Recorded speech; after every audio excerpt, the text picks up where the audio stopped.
Thank you sir, बहुत help मिलती है आपकी वीडियोस देख के और मुझे बहुत गाइडेंस मिला है पर्सनली, सो उसके लिए thank you sir. So question मेरा ये है कि बहुत सारे ऐसे प्रोफेशंस होते हैं जिसमें वो बाहर से लगते हैं कि बहुत एथिकल हैं, बहुत for the greater good of humanity हैं, बाहर से बहुत बिनाइन प्रोफेशंस लगते हैं वो, लेकिन एक्चुअली वो वैसे होते नहीं है। फॉर एग्जाम्पल एनिमल एक्सपेरिमेंटेशन के कॉन्टेक्स्ट में मैं पूछ रही हूँ आपसे कि मेरी अभी रिसेंटली एक साइंटिस्ट से बात हुई।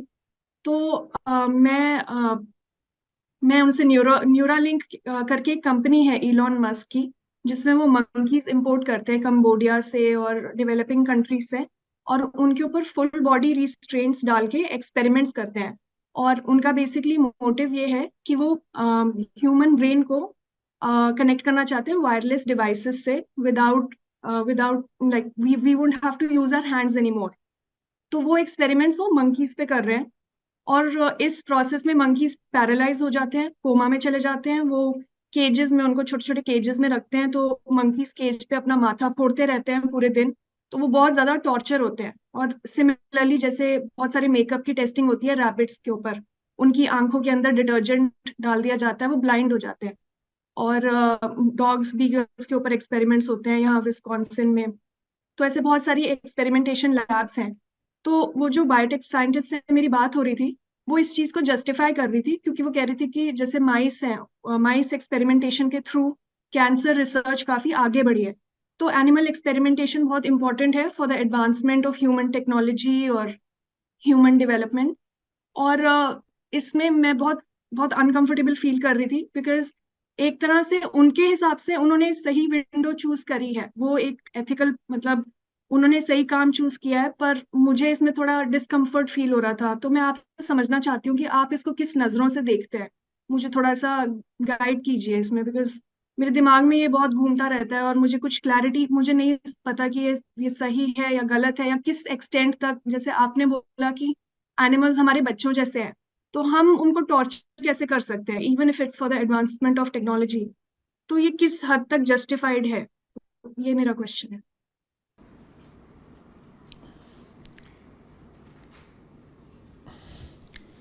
Economics supersedes ethics.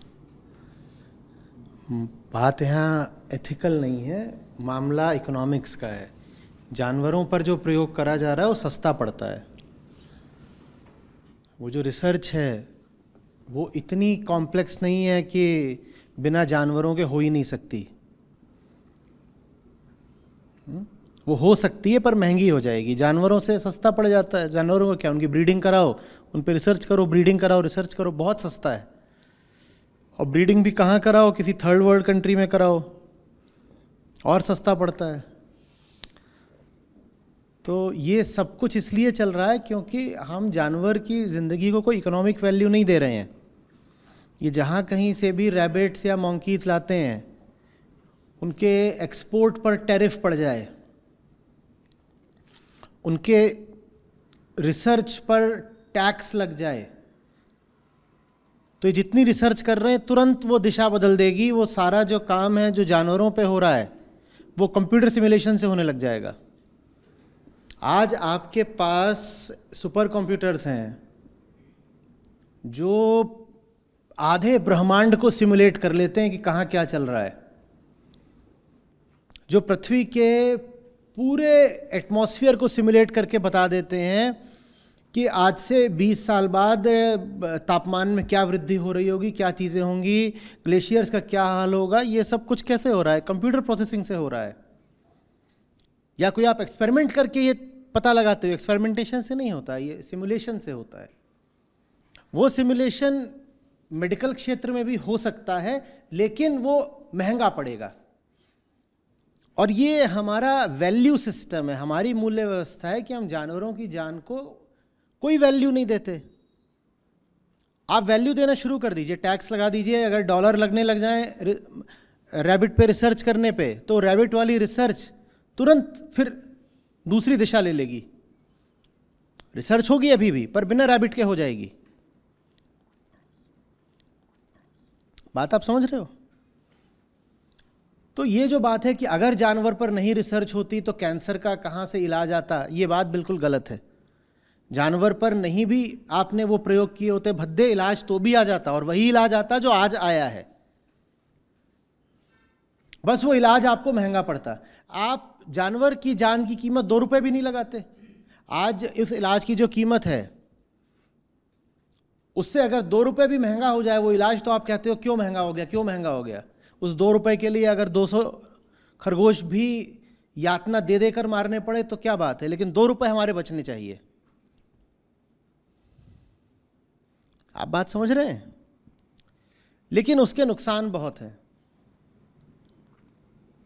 आप कहते हो कि एनिमल्स पे काम करने से मेडिकल रिसर्च को सुविधा हो जाती है, वहाँ बच जाता है। तो ये भी तो बता दो कि क्लाइमेट चेंज से कितने ट्रिलियन डॉलर का नुकसान होने जा रहा है अगले कुछ दशकों में। जब आप बोलते हो कि एनिमल बेस्ड एक्सपेरिमेंटेशन और रिसर्च से आपने इतने पैसे बचा लिए, तो ये बता दो कि क्लाइमेट चेंज से कितने ट्रिलियन डॉलर गंवाने जा रहे हो, और गंवा रहे हो प्रतिवर्ष। ये जो तूफान है, ये जो एक्सट्रीम वेदर कंडीशंस हैं, ये जो इरेटिक रेनफॉल है, इसकी इकोनॉमिक कॉस्ट है बता दो क्या। और क्या जो जानवरों के प्रति आपका रवैया है वही क्लाइमेट चेंज के लिए बहुत हद तक उत्तरदायी नहीं है?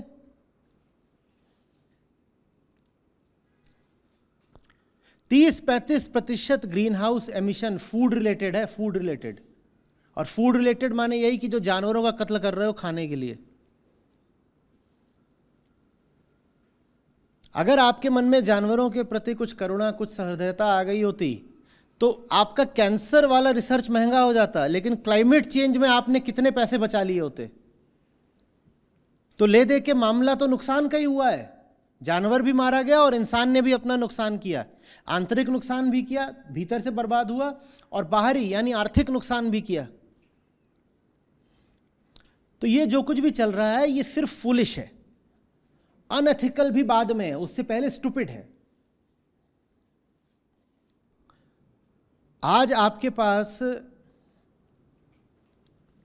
इतनी एडवांस सिमुलेशन टेक्नोलॉजी है कि जब एक इंटरकॉन्टिनेंटल मिसाइल फायर होती है तो उसके साथ ही कंप्यूटर्स ये भी देख लेते हैं कि अभी एटमॉस्फेरिक वेदर कंडीशंस क्या हैं। अगर ये 8000 किलोमीटर दूर जा रही है तो पूरे रास्ते में वेदर कंडीशंस क्या हैं,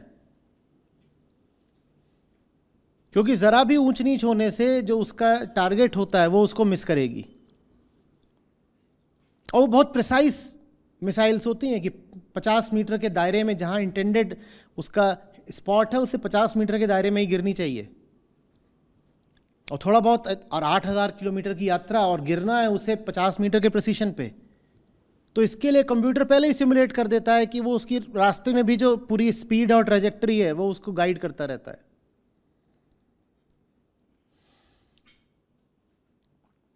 एक मिसाइल फायर होती है आपके ऊपर,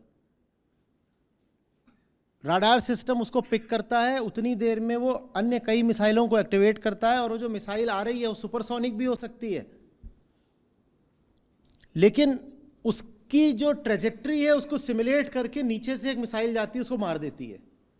आपका सिमुलेशन पावर इतना बढ़ चुका है। अब बताओ आपको खरगोश चाहिए क्या? आपको जो कुछ भी एक्सपेरिमेंट करना है वो आप एक कंप्यूटर प्रोग्राम के द्वारा कर सकते हो।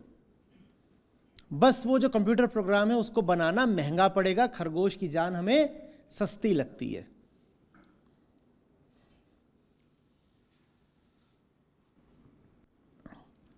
इसका जो जवाब है वो इकोनॉमिक्स है, क्योंकि एथिक्स तो ये पता नहीं कब जागृत होंगे। इकोनॉमिक्स यही है, टैक्स लगा दो, अपने आप सब ठीक हो जाएगा। और वो जो टैक्स है बिल्कुल वाजिब है, उसका नाम ग्रीन टैक्स होना चाहिए। ग्रीन टैक्स सिर्फ क्या डीजल के वाहनों पर लगे तो ही ग्रीन टैक्स है? ग्रीन टैक्स से आशय अगर पर्यावरण की रक्षा है तो पर्यावरण की रक्षा के लिए तो बहुत ज़रूरी है कि सबसे पहले जानवरों को बचाया जाए, इंसान की उस वृत्ति को घटाया जाए जिसमें वो जानवर का शोषण करता है, जिससे आज हमारे सामने पूरा जो क्लाइमेट चेंज का भयावह दृश्य वो खड़ा हो गया है। लगाओ हर चीज़ पे ग्रीन टैक्स, सब ठीक हो जाएगा। इनके एथिक्स के बदलने की परवाह करोगे तब तो कुछ नहीं होगा। ये सब व्यापारी हैं, इनको रिसर्च भी सिर्फ इसलिए कर रहे हैं कि उसे मुनाफा है। ये कोई साइंटिस्ट थोड़ी हैं जिनका आप नाम ले रहे हो।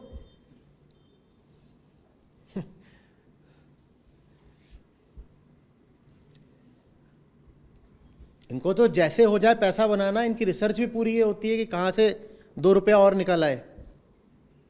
इनके 2 रुपए को रोक दो, इनकी रिसर्च अभी तुरंत रोक देंगे। ये कोई मारी क्यूरी थोड़े ही है कि रिसर्च में अगर अपनी जान भी जा रही हो तो भी रिसर्च करेंगे, क्योंकि ज्ञान से प्यार है। इन्हें कोई ज्ञान से थोड़ी ही प्यार है, इन्हें दाम से प्यार है।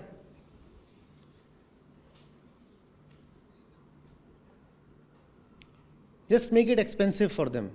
फिर इनके सारे आर्ग्यूमेंट्स, तर्कों का जवाब सिर्फ टैक्सेशन है और कुछ नहीं। और वो टैक्सेशन हो पाए उसके लिए सरकार ऐसी होनी चाहिए। वो सरकार ऐसी हो उसके लिए पहले जनमत वैसा होना चाहिए। उसके लिए लोगों को थोड़ा जगाना पड़ेगा। वो काम कोशिश कर रहे हैं करने का, पर वो काम कितनी गति से आगे बढ़ेगा वो आप पे निर्भर करता है।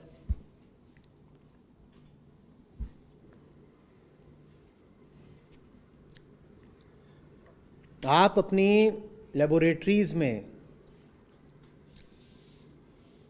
अगर स्पीड ऑफ लाइट नहीं पैदा करते हो तो 0.99c तक जाते हो, उससे आगे जाते हो। साइंस यहां तक पहुंच चुका है।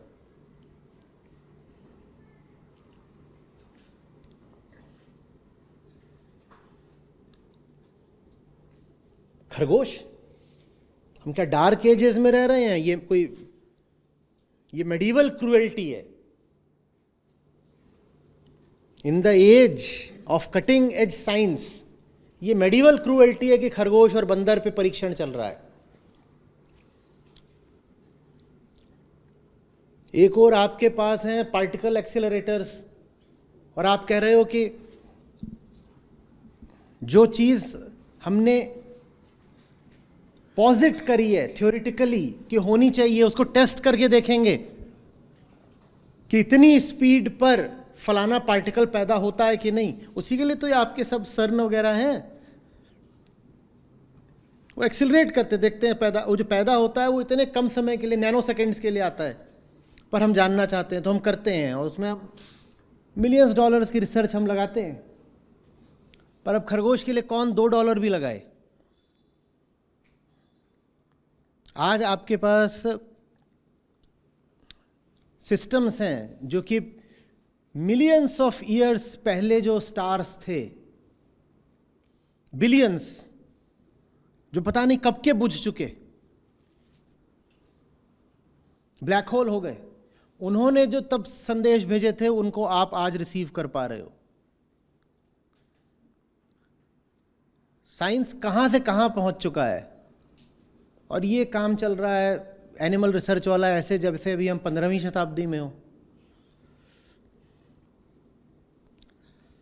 ये लगभग चाइल्ड लेबर जैसा है। चाइल्ड लेबर जो कुछ भी करता है वो काम मशीन भी कर सकती है, पर मशीन करेगी तो महंगा पड़ेगा, तो चाइल्ड लेबर से कराया जाता है। और उन देशों में चाइल्ड लेबर हो नहीं सकता, प्रतिबंधित है, तो चाइल्ड लेबर का जो आउटपुट है वो इंपोर्ट किया जाता है। कहाँ से? गरीब देशों से। ये वैसा ही काम है।